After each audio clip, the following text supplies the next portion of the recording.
The thing that followed me off Highway 168. I never believed in ghosts, not seriously anyway.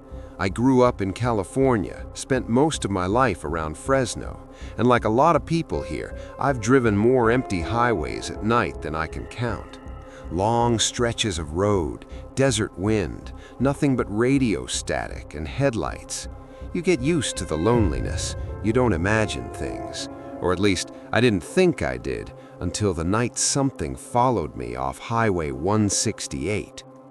This happened in late October, a few years back, the kind of fall night that still feels warm in the day, but turns cold fast once the sun goes down.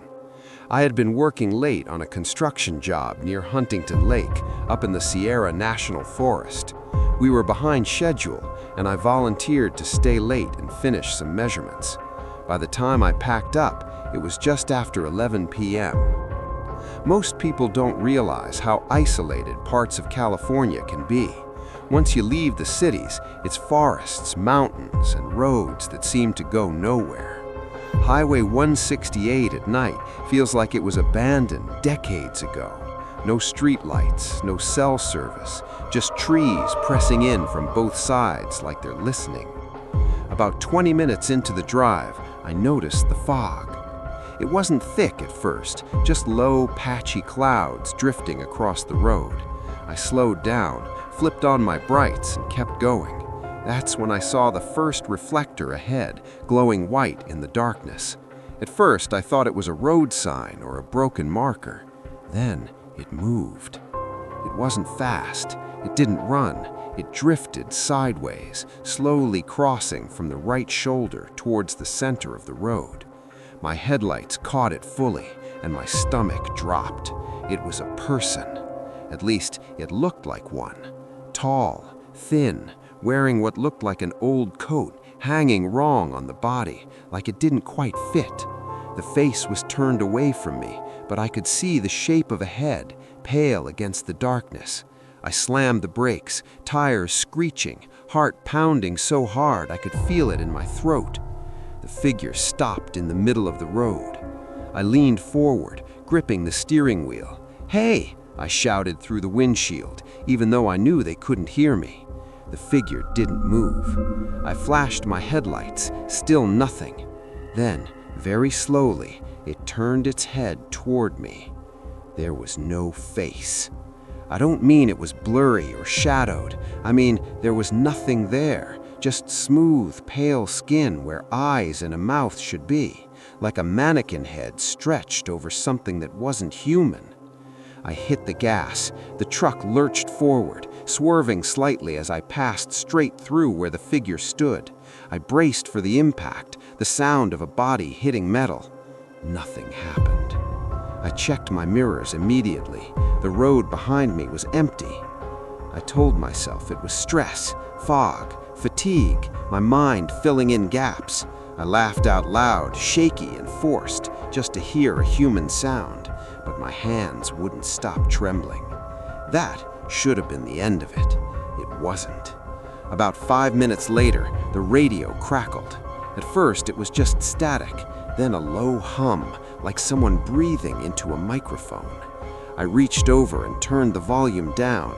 The sound followed. I turned the radio off completely. The sound stayed.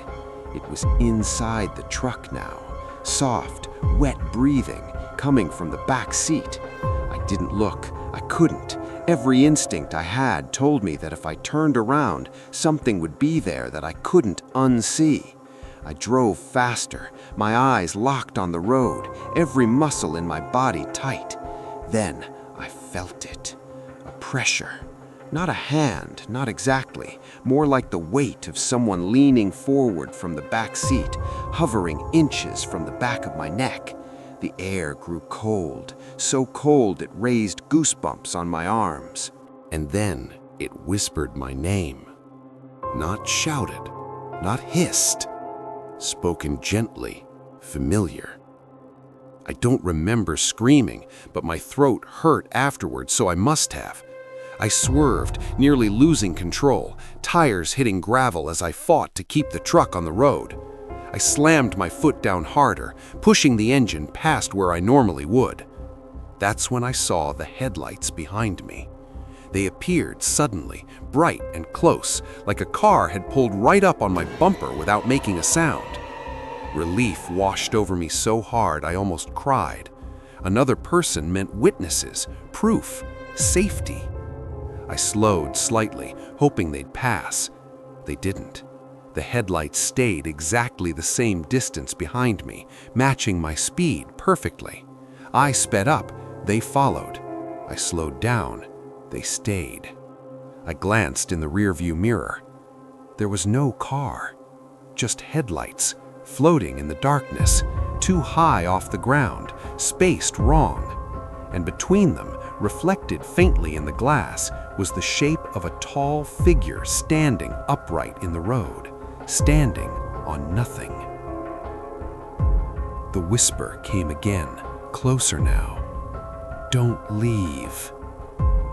That's when I lost it. I took the next turn without checking where it went, tires bouncing as I left the highway and barreled down a narrow service road. Branches scraped the sides of the truck. I didn't care. I just drove. The headlights vanished. The pressure lifted. The cold retreated like a tide pulling back. I didn't stop until I reached a ranger station near Shaver Lake. I pulled into the lot, jumped out of the truck, and threw up beside the door. I stood there shaking until a ranger came out, flashlight in hand, asking if I was okay. I didn't tell him everything. I told him I'd seen someone in the road, that I thought I was being followed. He didn't look surprised. He asked me where. When I told him the mile marker, his jaw tightened slightly. "You're not the first. People see someone out there, always late at night, always alone." I asked him what it was. He didn't answer directly, just told me there used to be an accident years ago, single vehicle, rolled off the road, driver never found, no body, just blood on the pavement and nothing else. I went home that night and didn't sleep. For weeks afterward, I felt like something was watching me. I'd catch movement in mirrors, hear breathing when the house was quiet. Once I woke up with the distinct feeling that someone was standing at the foot of my bed. But it faded, slowly, like whatever it was had lost interest once I escaped. I quit that job not long after. I avoid Highway 168 at night. I don't drive mountain roads alone anymore. Some people say ghosts are tied to places. I don't believe that. Whatever I saw didn't belong to that road. It wanted company.